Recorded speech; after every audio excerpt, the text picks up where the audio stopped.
Although siguro iba-ibang tao ito, siguro magkakasama ito kasi isang grupo lang sila. Papatrolling kami ngayon.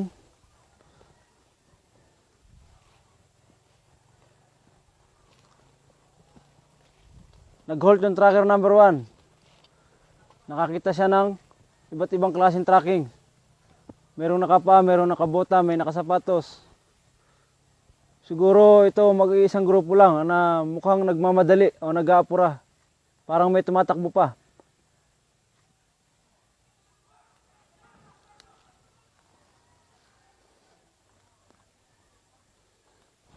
Okay, mob.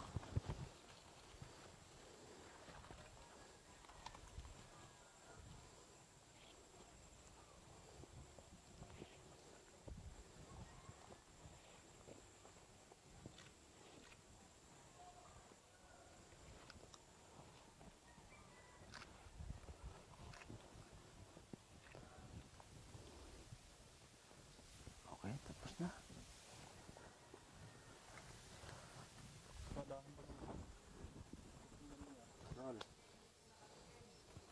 Okay, diretso lang. Bilis naman ang lakad.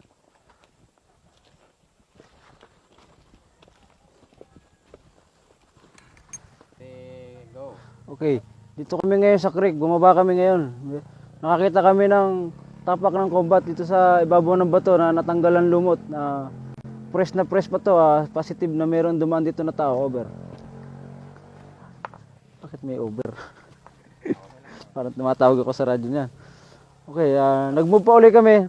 Nakita pa ulit kami ng bakas ng tao. May ugat na scratch. And then meron kasamang putik na klarong-klaro na galing sila dito sa creek. Okay. Yung pag-angat na.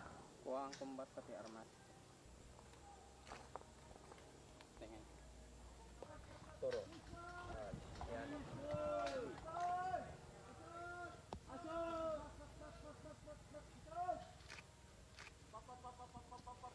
Nakita mo sa dito Ching, makikita mo lahat Ching, musang, tatlo, yan. Pati yung mukha ng kinakabitan ng musang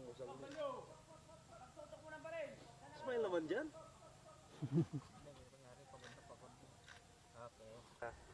Roll. Drop.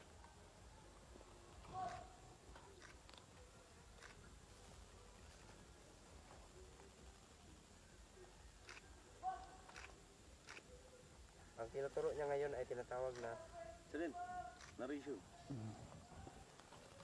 Ang itinuturo niya ngayon ay mud smeared on the stone. Ibig sabihin, galing na sa lupa na combat, tumapak sa bato. Kaya nakapag-iwan siya ng sign na ibig sabihin na meron dumaan dito over. Bakit nasanay ako sa radyo? Roll. Tinuturo naman niya ngayon ay yung tapak na dead twigs na sinatawag na baling sanga na patay na kahoy.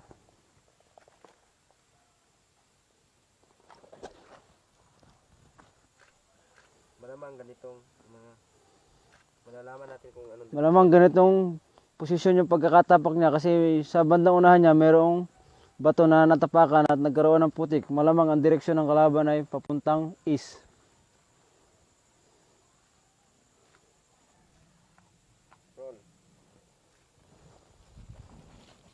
roll. Halt. Okay, tinuturo naman ngayon ay yung sinasabing breaking twigs live. Kitang-kita sa malayo kasi nagkaroon siya ng change of pole. Go, Sergeant. Narito. Kitang-kita sa ngayon kasi Yung tinuturo niya ay yung tinuturo nyo ay breaking twigs. Kitang-kita sa malayo kasi nag-change of color, yung pagkabali niya at saka yung pagkabaligtad ng mga dahon. okay, dagdagan mo Sergeant. Malamang ito ay bago pa o matagal na. Malalaman mo rin kung gaano katagal. Malamang ito ay bago pa kasi nagkakaroon pa siya ng latex o dagta. Mga 1 hour to 3 hours pa lang nakakalipas.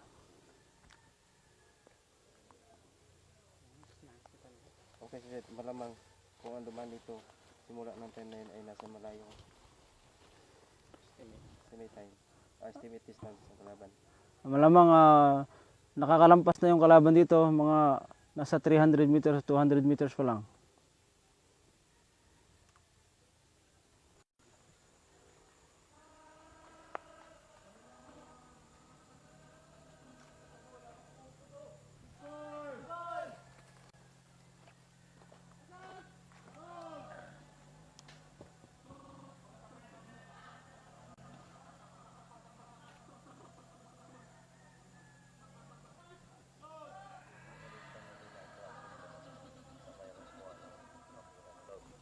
Buburahin niya naman yung bakas nila.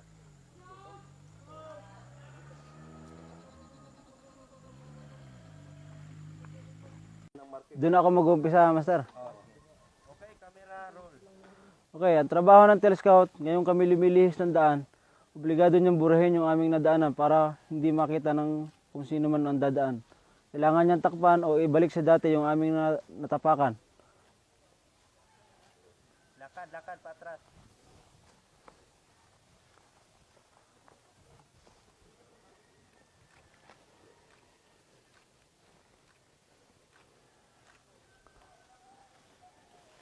Kung hindi na maibalik sa dati yung aming natapakan, pwedeng lagyan ng takip, pwedeng lagyan ng mga dahon-dahon Pa rin sa halapan. o mga sanga-sanga para hindi masyadong mapansin na dito sa area nito ay meron dumaan.